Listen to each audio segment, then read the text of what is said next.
There was a moon out in space, but a cloud drifted over its face. It kissed me and thrown away. The night we called it a day. I heard the song of the spheres, like a minor lament in my ears.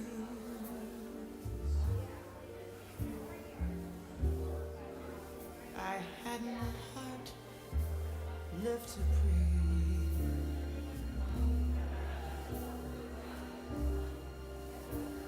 The night we called day.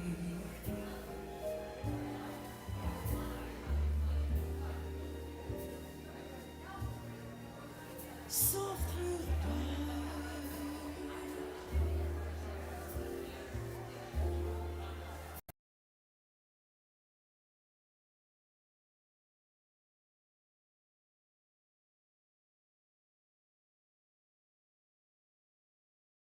sand of sun.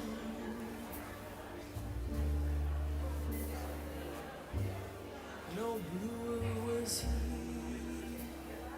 than I.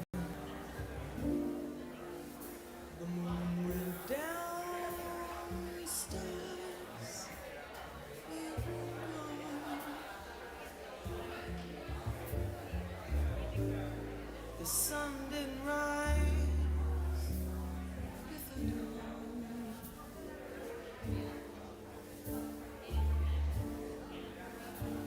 There wasn't a thing left to see. The night was cold and a day.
Good morning, everyone.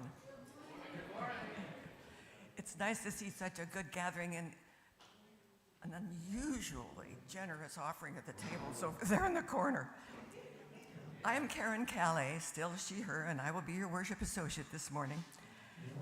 And I'm so glad. I hope you feel really welcome here, depending on whoever you are, however you look, whoever you love, whether you come with rage or apathy, you are still welcome here. Today we will be talking about Yom Kippur, which begins at sundown on Wednesday. It's known as the Day of Atonement. Yes. It's the most solemn holiday in the Jewish calendar and dedicated to seeking forgiveness, spiritual cleansing, and reconciliation with God and with others through repentance and reflection on past actions. Observed with 25 hours of fasting and prayer, Yom Kippur completes the 10 days of awe and culminates in hope for a fresh start. Tradition teaches that on Yom Kippur, God's judgment for the coming year for each individual is sealed. So this day and the preceding several days are a powerful time for both personal and communal atonement and transformation.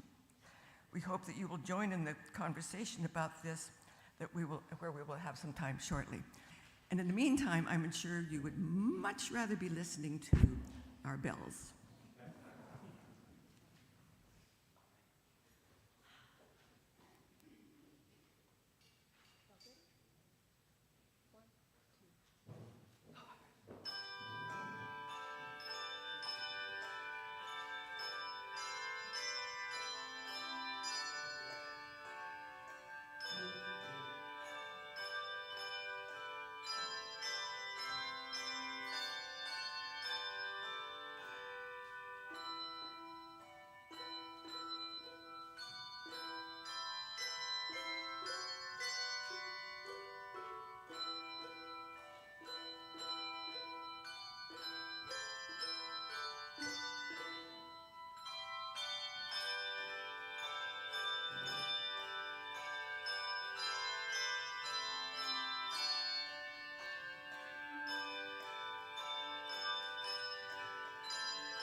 All right, everybody, it is time for our sing-along. Today's sing-along is going to be Earth, Wind, and Fire's September.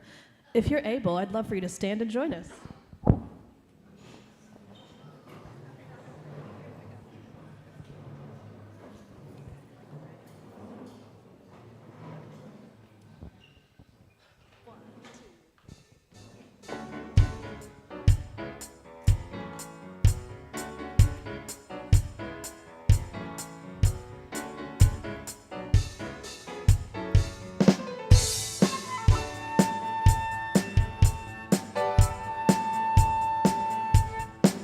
Do you remember the 21st night of September? Love was changing the minds of pretenders while chasing the clouds away. Our hearts were ringing in the key that our souls were singing as we danced in the night. Remember how the stars stole the night away. Hey, hey, hey, Bahia, say do you remember Bahia, dancing in September, Bahia, and never was a cloudy day. Ba-do-do-da-do-do, ba-do-do-da-do-do, da-do-do-da-do-do, ba-do-do-da-do-do, da-do-do-da-do-do, da-do-do.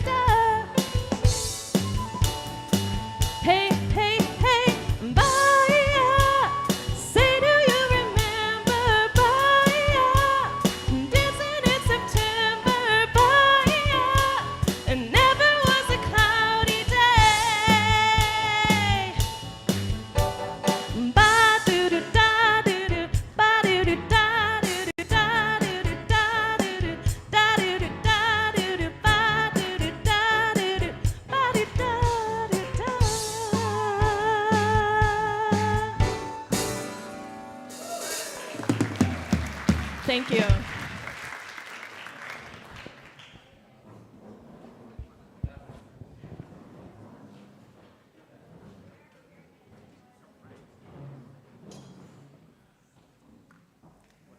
Good morning. What a great way to start the service. We are talking about forgiveness today and Yom Kippur. So let's begin by defining forgiveness. According to our evil overlords, otherwise known as ChatGPT, forgiveness is a conscious decision to let go of resentment, anger, or thoughts of vengeance towards someone who has caused harm, regardless of whether they actually deserve it. It's not about excusing, condoning, or forgetting the offense, nor necessarily reconciling with the wrongdoer. Instead, forgiveness transforms one emotional response, giving peace of mind to the forgiver and allowing them to heal from pain and move forward in life. At its core, forgiveness is an act of self-liberation, freeing oneself from the toxic grip of anger or bitterness. Doesn't that sound wonderful? But what does that really mean on a practical level? We've got a couple mics we're going to pass around. Who wants to jump up and share? I'm clicking another slide. Here we are. We're clicking through. If you'd like to join me on Menti, wow, okay, I'm catching up. I'm just waking up. It's been a big weekend. We're on Menti. If you'd like to go to menti.com and join us, I'm going to be asking you some survey questions, and I would love to hear your responses. You can go to menti.com, and the code is 288-6474, or you can use that QR code and jump into the dialogue. But while that's happening, let's talk about forgiveness. What does this really mean on a practical level? Who's going to go first? Right here. Adrian is. I feel like in order to truly forgive, you have to let go of your own pride, because sometimes you feeling that somebody has been unjust towards you is because you're not able to give up control or pride over what you think is right. Yeah, absolutely. That's a big part of it. Who else? My experience has been that forgiveness really isn't about the other person, it's about yourself, period. If you can't move on, it doesn't do you any good. Yeah, so that brings us to our first survey question. Is forgiveness a feeling or is it a decision? What do you think? A feeling or a decision? Who wants to talk to one of those? Who will say it's really about just a decision or it's really just about a feeling? Who wants to jump up? Who will share? Don't be shy. Okay, right down here in front. Hey, wait for the mic, wait for the mic. Here it comes. So our online folks can hear too. Thank you. I think it's both. I think it Okay. starts with the decision, but you know that you've truly forgiven when you can feel the feeling. Ah, okay. All right. I like that. Who else wants to talk about that? Feeling or decision? Yeah, right down here. Rebecca? Wait for the mic. There we go. I think it starts with a feeling, like was already said, where it triggers stuff in our history and then maybe in our story, our personal way of growing up, and then it's a decision to get over it and let it go. Okay. And grow from it, I guess.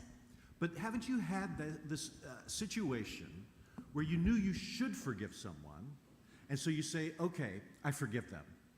But man, down inside, your gut is still, I mean, how do you deal with that? What do you do with that? You've got this now internal conflict, right? Your mind is saying one thing, your gut is saying something else. How do you deal with that? How do you make sense of that? Right over here. Mike, right behind you. Ooh, fancy. One of the ways I work with that is I say to myself, I'm not able to forgive right now, but Okay. when I am able, I will forgive you. Okay. So based on that, would you say forgiveness really is about the feeling then more than the decision? No, because I for whoever spoke first, I would agree with. It's both a combination of Okay. feelings Yeah. and of making that decision. For me, it's always a matter of heart. Okay. Okay. Yeah, right down here. Oh, here we go. Well, drinking has always helped me forgive.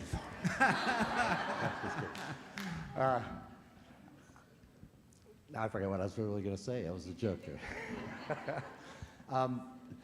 I think it starts with a decision. You have to make that, even no matter what the feeling is, the anger inside, the hurt, the justification. But a lot of, I shouldn't say a lot, some religions believe that we take on roles when we come into this world that we've already agreed to. And some of those roles are devious and mean and cruel. And if you think about it that way, the people that do that, man, what a courage to take on a role like that. That must be terrible, you know, for a spirit to take on that role. So if you can think of it that way, it's a lot easier, I think, to forgive. Okay. And Sue, right down here. Thank you. All right, good. All right, what comes to mind for me is our moral compass. And, Wow. you know, I'm trained from a small child what is right and what is wrong. So when somebody does something that I find to be morally wrong, yeah, so forgiveness? I don't know. Is that the same thing as acceptance? And obviously it is not, but how do I get to that place of forgiveness and still not acceptance? Excellent question. Thank you for leading right into my next question. I think a lot of times we struggle to forgive because we think that means we have to go back and everything goes back to the way it was before, right? So my question is, does the person, oh, never mind. Don't do that one yet. Don't do that one yet. If we forgive someone, does that mean that the relationship will go back to the way it was before? Right? Who wants to talk about that? Karen. Depends on the other person. She says it depends on the other person. Okay? Okay, we got a couple in the back and one down front here. Go ahead, Tom. Who's got the mic?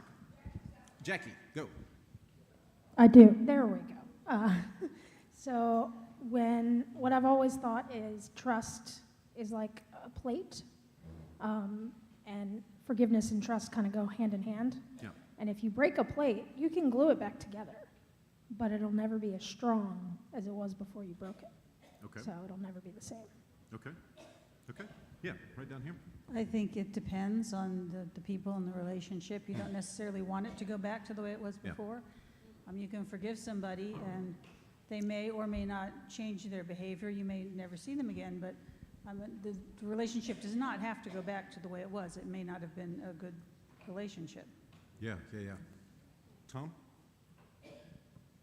What about the saying, I can forgive them, but I'll never forget? Heard that before. Yeah. When somebody said something about plate breaking or something like that, it made me think of this Japanese thing where things are broken and then they'll use like gold filament to put it back together. Yeah. So it's not the same as it was before, but that doesn't mean that you can't continue a relationship, depending on... It could even be better. Right. Yeah, absolutely. Yeah. One more and then we're going to move on. I think for me, forgiveness is part of a process to love.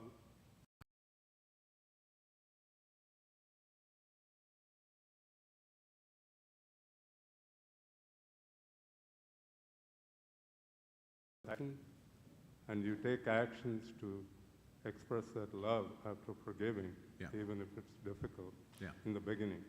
And usually that changes in a deeper relationship with the person that you... Yeah, it sure can. Yeah. Ideally, it will. All right. Have you forgiven someone and they didn't even know it? Does the person even have to know for you, if you forgive them? Do they need to know that? If someone has hurt you, say, and maybe they're just oblivious, they didn't even know they hurt you, is it important for you to go to them and tell them? Or maybe somebody hurt you and they're no longer here with us. Maybe they've moved, maybe they've died. Is it important that they have to be there for this process to work? What do you think? Got two down here, okay.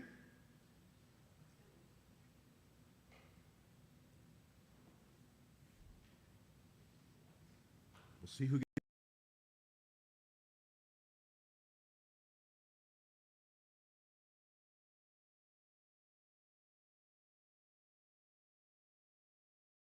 If you're a mechanic and you break someone's car or like their engine or something, I think then if you don't tell them, bye-bye. Okay, all right. Yeah.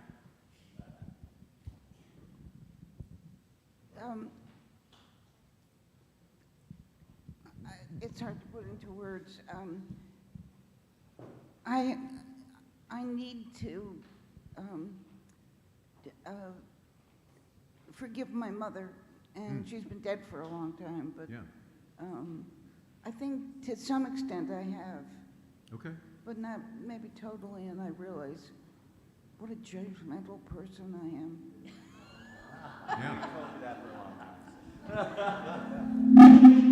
So a lot of you have said you've forgiven someone and they didn't even know. Is it all because of death, or is it some other reason? Who wants to speak to that? Yeah, Ed? Fortunately, some people, I don't know if the word clueless is really kind, but they're so wrapped up in themselves that they don't have any other feelings or thoughts about other people. So is that really their fault? Well, yeah, but, and that's probably why they don't really understand. Yeah. Yeah, how important is it for that other person to even know? We've said that forgiveness is really you taking care of yourself, right? It's all about you and your attitude and your thoughts, your feelings. When you forgive, you free yourself. So how important is it even for that other person to know? Why would that even be important? Kristen? I think one of the things that we're sort of dancing around in this conversation is power. And yeah, and so forgiveness doesn't need to be a permanent state when we're talking about decisions and things that it can be something that sort of comes and goes. But when a relationship is there and you're talking about forgiveness and you're not talking about power, then are you really going anywhere? Yeah, and the act of forgiveness can even be a flex of power sometimes of I forgive you, for what? Right. Hold on, what? Right. You know, so just thinking about all of that too. Good, good. All right, Ed's going to come now and sing for us, and we will continue talking here in just a minute.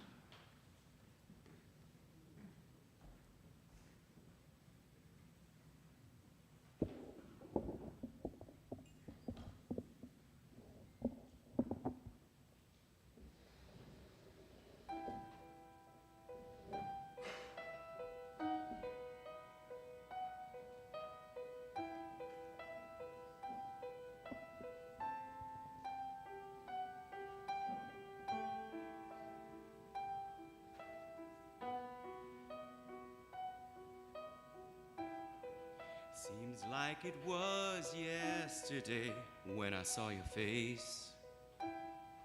You told me how proud you were, but I walked away.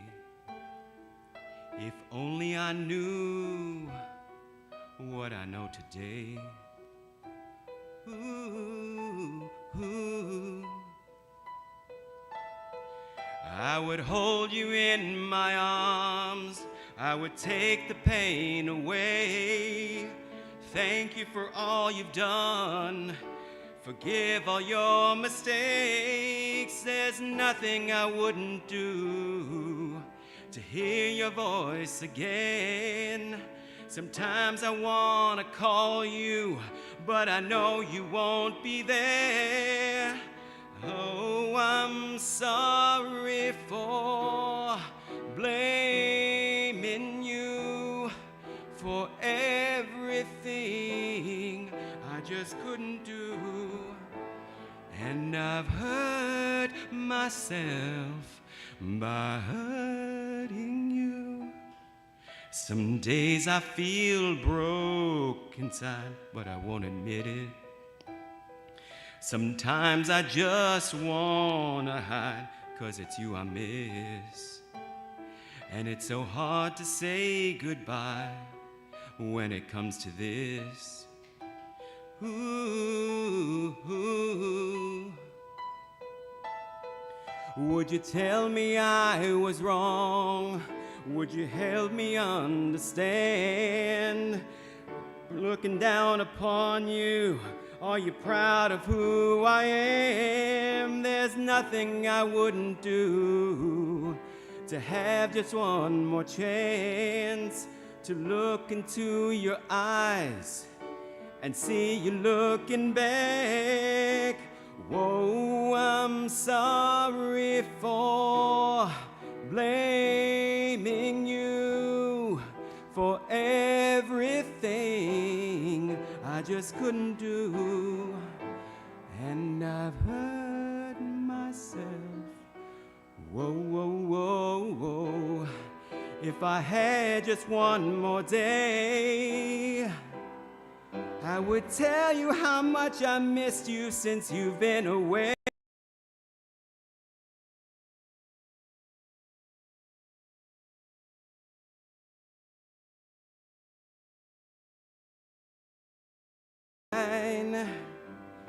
To try and turn back time.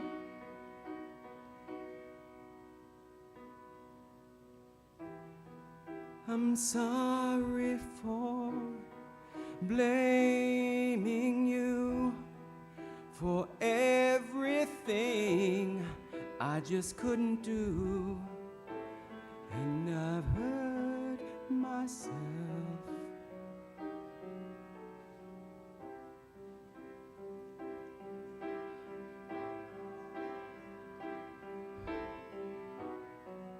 By hurting you.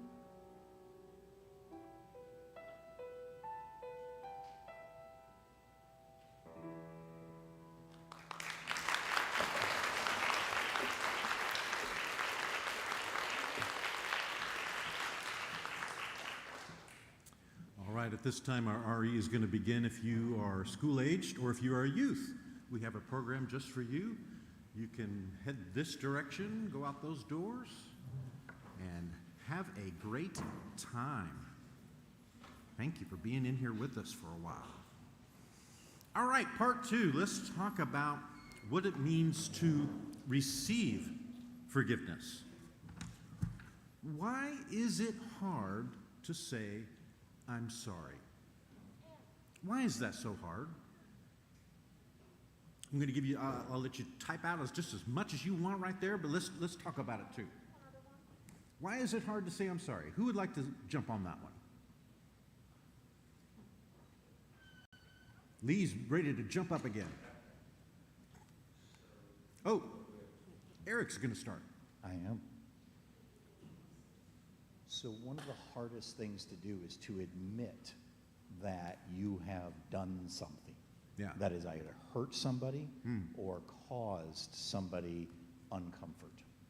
And to admit that you can do that to another person is a hard thing to do.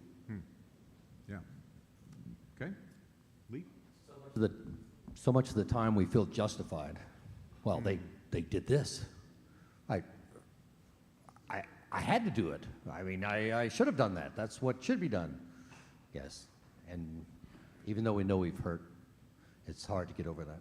Yeah.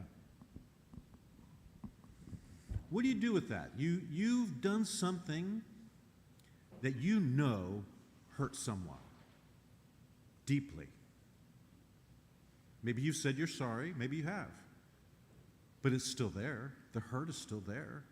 The memory is still there. What do you do with that? How do you receive that forgiveness? Yeah, Karen, right down front.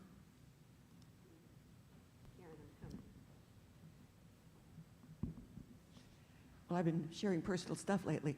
I was married for a long time to a man who had many positive qualities. But over the years, he would hurt me more and more often, and I would try to forgive him and get him to, and I would occasionally lash out a little bit myself or say something that was painful to him. And I was sorry, but I had to do it for my own self-preservation. Yeah.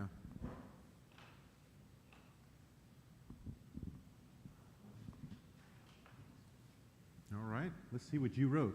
It's embarrassing because of pride. It's really not hard to say I'm sorry. You're admitting defeat. The hurt and emotional pain, the hurt lasts. It's hard to admit your own culpability. It makes you vulnerable. Ooh, I like that one. Yeah.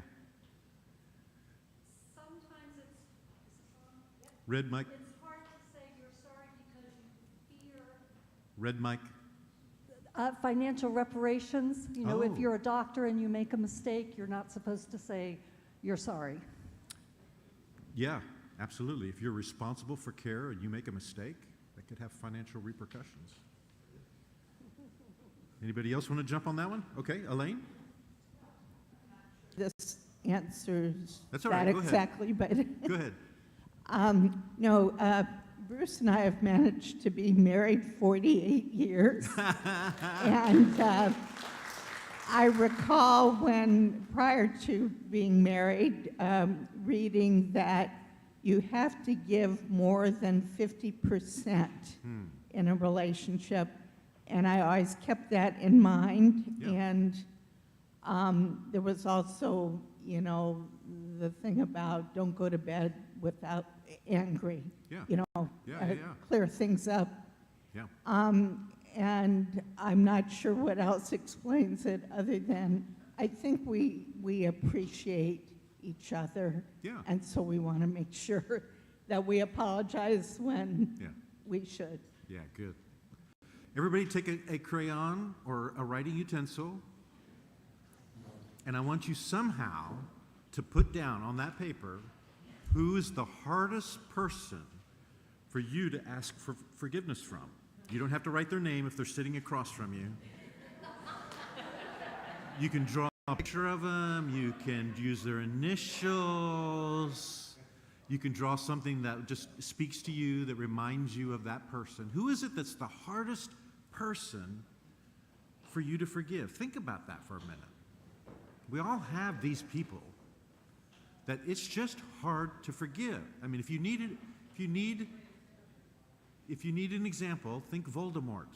I mean, who? There are people that are hard to forgive. You got somebody? Who wants to share? You don't have to say who it is, but talk about it. If you're willing to say who it is, that's cool.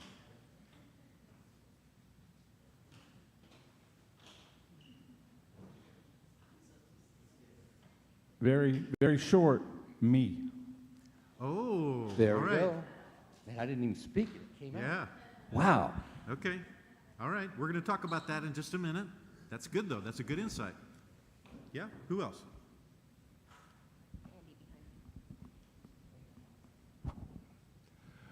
I find forgiveness of anybody.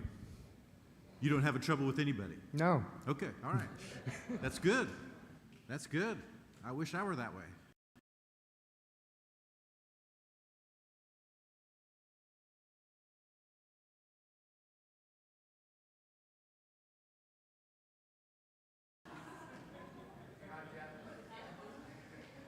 Does God forgive? We're talking about, this is, you know, we're coming up on Yom Kippur, and so that's kind of the theme of our service. And it's all about God suspends his judgment for the day and offers forgiveness for the day. Does God forgive? Does God forgive? Who wants to talk about that one?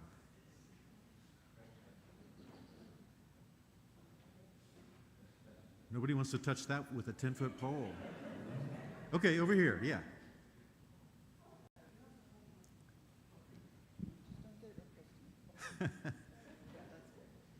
So there's no option on there for there is no God. Okay, Thank you. all right.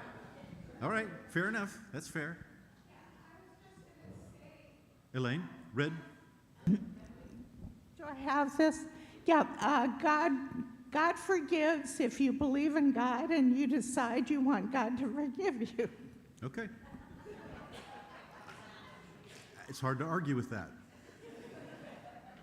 One more. Sue, down front here.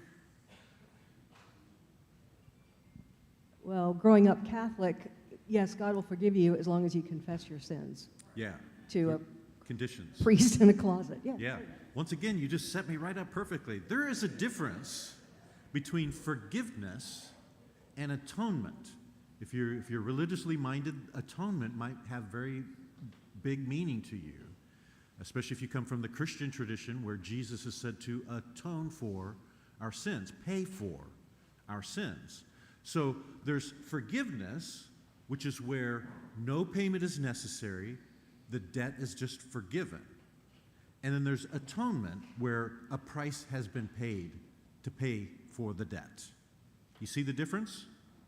You see the difference? So when we talk about God, especially those of us that grew up in a religious tradition, particularly Christianity, you need to understand there's a couple of different pieces to that. A lot of Christians believe God doesn't forgive, God atones. Now, the interesting thing is, God commands us in the Christian tradition to forgive. I won't say any more about that. Is there value in going to confession? Have you ever gone to confession? I remember, I did not grow up in the Catholic tradition, so I've never actually sat in a confessional, but I have, through the AA program, done confession, step 4. And I will tell you, in my Baptist upbringing, we had services where we encouraged people to come and confess, especially internally, but we also had open mic times where we invited people to share what's going on, what are you struggling with. Why is that a tradition? Why? I have found that to be a powerful, helpful thing. Why would you think it's helpful? Who wants to talk about that? So growing up in the Roman Catholic tradition, okay, and being out of it now, confessing is exactly what therapists want Yes. you to do. Yes. They want you to open up and tell things. Yes. So being able to talk about those problems that you have are therapeutic, no Yes. matter who it is. You also mentioned, though, the background of confession. And the background of confession is a little dirtier than that. Well. It's a power struggle. Yeah, power, back to power. Having compromise on people, but Sure. it's therapy. Sure, yeah. Okay.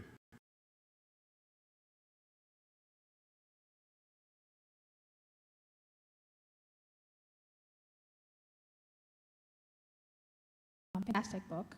You should read it. But he says you have to say it out loud.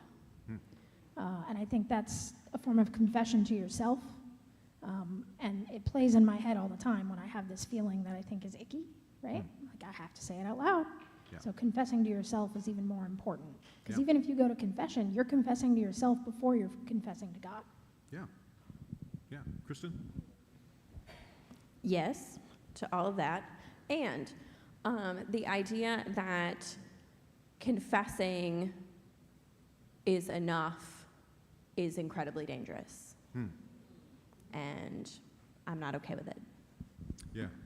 Yeah, if we think that all we have to do is just say a blanket, I'm sorry, or I sinned, oh well, and move on, and never change, what good is that? Mr. Rogers says, if you can name it, you can manage it. There's something powerful about putting into words things that we are struggling with. If you can name it, you can manage it. Eric's going to come now and play for us. Leonard Cohen's Hallelujah. We're moving on. We got a whole other topic to get to. I'm glad you want to talk. I promise I'll get you next. All right.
Thank you, Eric. There we go. Sorry. Lastly, offering forgiveness. We've talked about what forgiveness is. We talked about how to get it for ourselves. What about offering? And we've touched on this in several different ways. There's an interesting story in the Bible when you talk about forgiveness. It's called the prodigal son. You're familiar with that story? Right? The son who has the inheritance, and he asks his dad for the inheritance now, and he takes his inheritance and he goes and he blows it on wine, women, song, right? Ends up completely destitute and decides, oh, my father's slaves are living better than me. I'll go back, ask for forgiveness from my father, and surely he'll let me come live as a slave, right? Well, he comes back, and what does the father do? Right? He welcomes him with open arms and throws a big feast for him and has this big party. And it's a beautiful story, just taken like that, to think about how God, the universe, life, embraces us, accepts us, gives us what we need. But you know what? That's really not the point of the story. It really should be called the parable of the unforgiving brother. See, there was another brother involved in this story who didn't take his inheritance, who didn't leave, who stayed and managed his father's property. And when his prodigal brother came home, this brother was mad that the father accepted him. How dare you? I stayed and did the right thing. Where's my party? That was the point of the story. Jesus was trying to say, look, you scribes and Pharisees, if you won't accept the fact that God's love encompasses everybody and everything, you're missing the point. You're the unforgiving brother. You've lost your perspective, right? Who is the hardest person for you to forgive? Who's the hardest person for you to forgive? We asked about you asking forgiveness before. Now let's talk about you giving forgiveness. Who do you struggle with? Who do you struggle with? Who wants to talk about that? Red mic. Myself. Myself, me, myself, yep.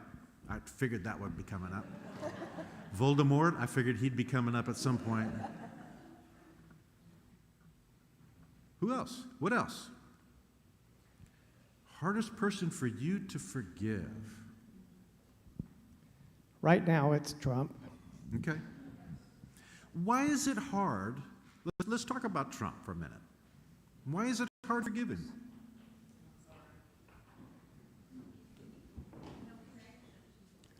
Sorry? No real connection. Okay. We don't have any voice, right? Talking about the power dynamics. We don't have any audience with him. Why else? Trump is a problem. He's not sane. I blame the people who voted for him and still support him. That's what I find hard to forgive. Okay. Yeah, Hannah Laura? I skipped you last time. Sorry about that. I know why we can't forgive Trump, because we see a little bit of Trump in ourselves. Ooh. Wait a minute, take that mic away from her. That is way too true. That is way too true. Yeah, we got several now. Look what you did, Hannah Laura. If I can understand somebody's motivations, I can forgive them. Yeah, that makes a big difference, doesn't it?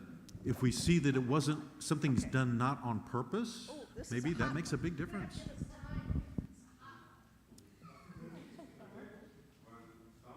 It's a core value you have, whether it's you or somebody else. Yeah. It is much more difficult to forgive. And when I look at Trump, I forgive him for some of the things. I know that's a controversial thing. No, yeah. But I think when he violates some of the core values where he doesn't treat human beings like human beings, those things are much more difficult to forgive. Yeah. And that's what I see in the way he and his administration is behaving. Sure, sure. Yeah, we had a couple over here. Yep. Paula Barnes.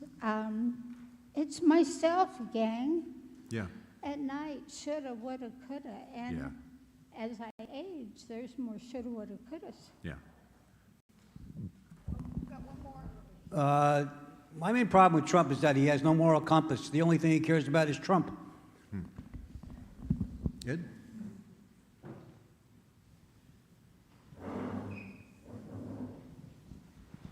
I forgive a crazy man for being a crazy man. I don't forgive people that encourage a crazy man to just keep doing crazy shit. So let me ask you this real quick.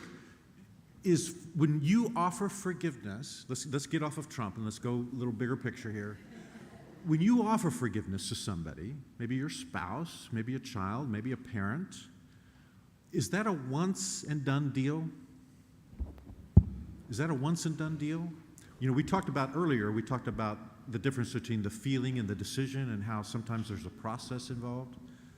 Go for it, Jackie. No, you Okay. have to forgive them every single day. Every day. Over and over and over again. It's kind of like being married. You have to choose them every single day.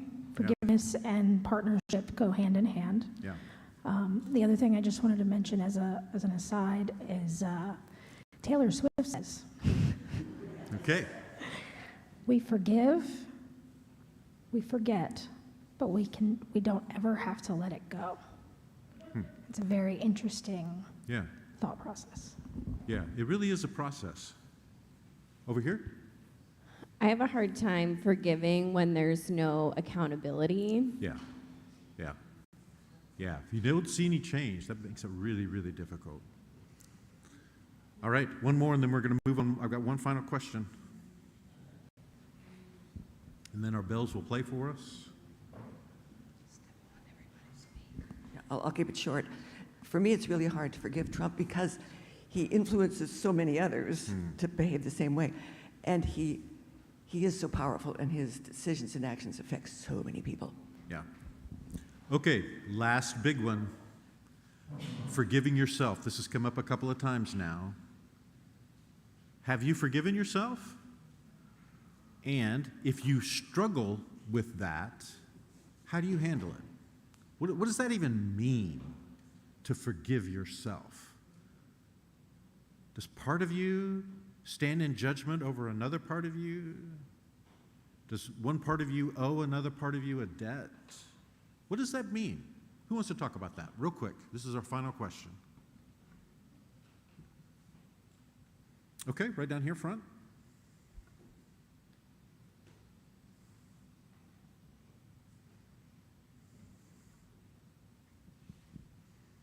I think that forgiving yourself includes your evolution. Okay. And so, in forgiving yourself, you've got to decide, am I going to accept that this is reality or make a change and then work on making the change? Okay. And again, assessing down the road, did I make the change or not? Yeah. But accepting that this is the way things are going to be and making that okay, in my mind, is more difficult than affecting change. Yeah. So that evolution is the challenge, I think. Yeah. Yeah, Sue? So am I forgiving myself, or forgiving an action that I took? Yeah. So that's a good distinction. That's why I'm still working on it. There's always this evolution, like you had Yeah. mentioned, this Yeah. constant learning process. But am I forgiving myself, or am I forgiving myself for one particular action? Right. And then I move on to something else. Have I learned to be a better human? Yeah. We talked about how it's hard to forgive somebody else if we haven't seen them change. And I think sometimes that's why it's so hard for us to forgive ourselves, because we haven't really changed, right? Or we're afraid maybe we haven't changed, right? It's a big process. Our bells are going to come and play for us now. Simple gifts.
It's always such a delight to hear the handbells, and I know at my table, the song they just sang was a favorite that they played. We will now open the mics for joys and concerns. If you have a joy or concern you would like to share, please raise your hand so that those intrepid folks with the mics can get towards you. When you get the mic, please stand, share your name, and be brief so that everyone has a chance. Thanks.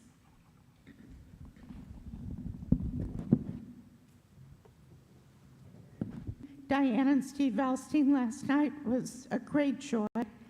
And the other joy is all the work that my husband Bruce has put into preparing for his performance today at Stafford's Via Calori, 2 p.m.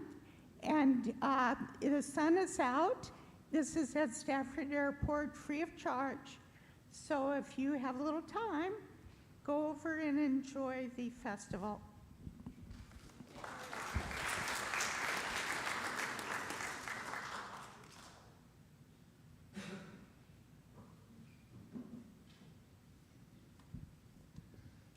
I just want to say what a joy it was to have Rose Reef in our life, in my life anyway.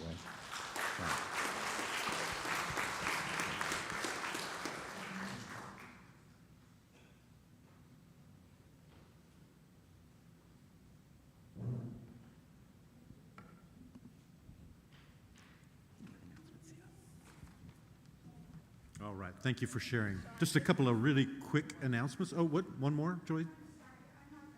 It's Paul again, Okay, but all right. I do have 2 cards out front. They're labeled, one for Clark, Rose's friend, the other one's for her family. Yes. There's extra pages for the family's card. Just sign your name, just blast it with names. It'd be beautiful. That would be great. If you hadn't heard, Rose Reef, a longtime member here, this past week, she was doing one of her favorite things. She was in Atlantic City in a hotel and went out with a bang, right? Ocean City, sorry. All right. I like my story better. To see her gambling away and having a great time. Anyway, she will be missed. She will be missed. So I encourage you to go sign the cards. All right, a couple quick announcements. We are building up to our At Your Service auction. That's coming up in just a couple of weeks. The donations are plowing in. If you have something you'd be willing to donate to help us raise money for our fellowship, you can use that QR code. Also use the announcement that will come in your email box tomorrow morning. There's a link there, and you can fill out a donation form. That would be great. If you have trouble with the form, just let me know, and I'll help you get that filled out so we can get that done. Everybody, though, needs to plan to be here the 11th. We have a special guest musician coming in. We're going to have some good food. It's going to be a lot of fun. We're streamlining the process this year, so it'll go more quickly than it has in the past. So I encourage you to come and be a part of that and help us raise a little bit of money. We are having a Blessing of the Animals service on October the 12th. All right? So what I would like for you to do is send me a picture of your pet. All right? And we will be displaying those. Now, if you have a well-behaved animal that won't be freaked out by music and people, you are welcome to bring them. They are absolutely welcome here, as long as they can behave themselves. But otherwise, send me a picture, and we will honor them. We will bless them together. We will share the joys. We've got, oh my gosh, you won't believe the music that we've got planned for you for that day. Special stuff, custom lyrics written just for this day, just for us. So send me your picture of your pet. You can send it right to my email address or get it to the office, and that will make that day very special. I know we have one more. Sue Willis wanted to say something. Use the microphone or come up here, one of the two. We'll use the microphone. Sue Willis, I'm the artist and the curator of the art that we've had here for the past couple of months. And I just want to say thank you all so much for all of the kindness and the support, understanding that what we're all going through, and this was my way of expressing how I am feeling. I am doing a raffle, 50% will come back to UUFF. It's of the poster that I had for the original design here. I'll be signing it, and my next step, that takes me to my next, so I'll be selling tickets here today, and then next Sunday in the morning before the service. The show is leaving, but it's headed up to Washington, D.C. It's going to right outside of Union Station for October 26th and 27th at Flair USA, who has been doing a great job of working towards impeachment of you know who. Yes. And our hope, we're still working on this, but we hope the next step after that will be the UU of Silver Spring. So again, thank you all so much. I'm also selling a few shirts and things if you're interested. Thanks.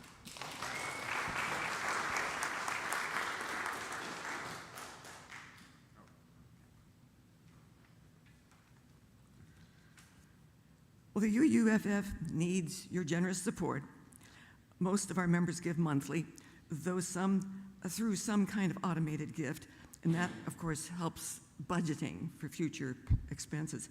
If you would consider setting that up, you can talk to David or Jackie, who is, I think, right there in the back. You can also give by credit card, and you can see David for that.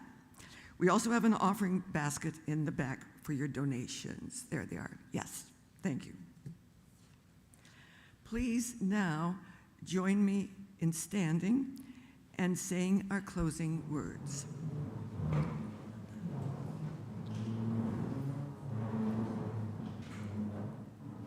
Thank you. Let truth be told. Let love be lived. Let hope be real. Let peace be lasting. As I extinguish our chalice, go in peace until we meet again.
the sun didn't rise with the dawn.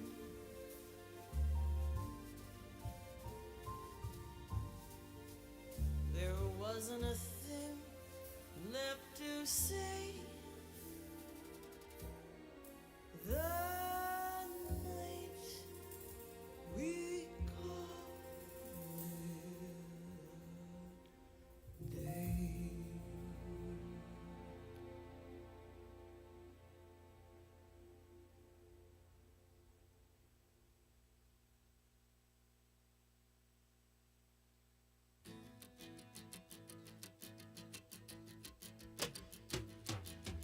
Help me, I think I'm falling in love again. When I get that crazy feeling, I know I'm in trouble again. I'm in trouble, 'cause you're a rambler